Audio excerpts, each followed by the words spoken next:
The little girl had only taken a nap on the withered tree, but to her surprise, the next moment the withered tree miraculously came back to life.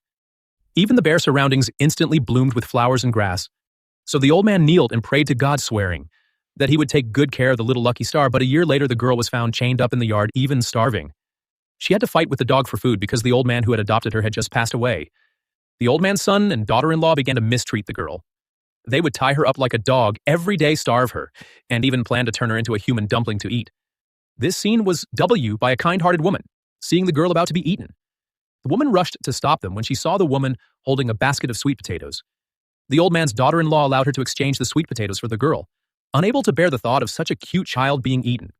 The woman gave them the sweet potatoes and took the girl home, intending to adopt her as her daughter.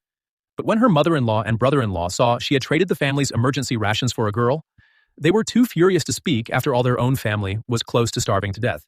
So when it was time for dinner, they refused to let the girl eat, intending to starve her to death. But the girl, though starving, longed for steamed buns.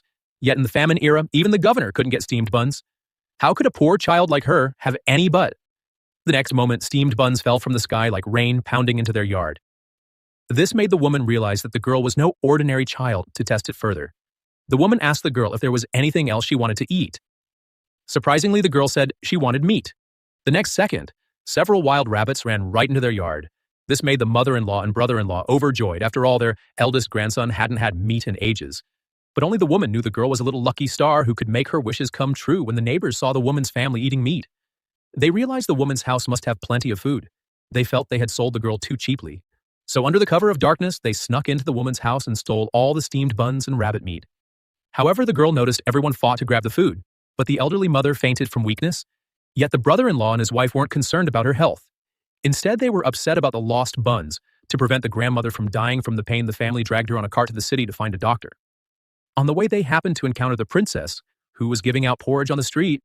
The princess had been married for 5 years without bearing a child, so she did good deeds every day, hoping for a child soon. But the girl immediately noticed that the princess was followed by the spirits of 5 babies.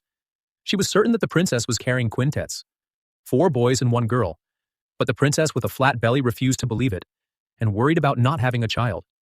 She said no. But the girl explained the spirits of the 5 babies were surrounding her, unable to enter her belly because of something imp in the princess's garden. Despite everyone warning not to trust a child's words, the princess, desperate for a child, decided to take them to the palace and promised that if they found something impure, she would reward them greatly. So they arrived at the princess's garden. The prince, learning the princess had invited a divining mother and son, also joined in the excitement, but warned them if they found something impure, they would be rewarded with gold.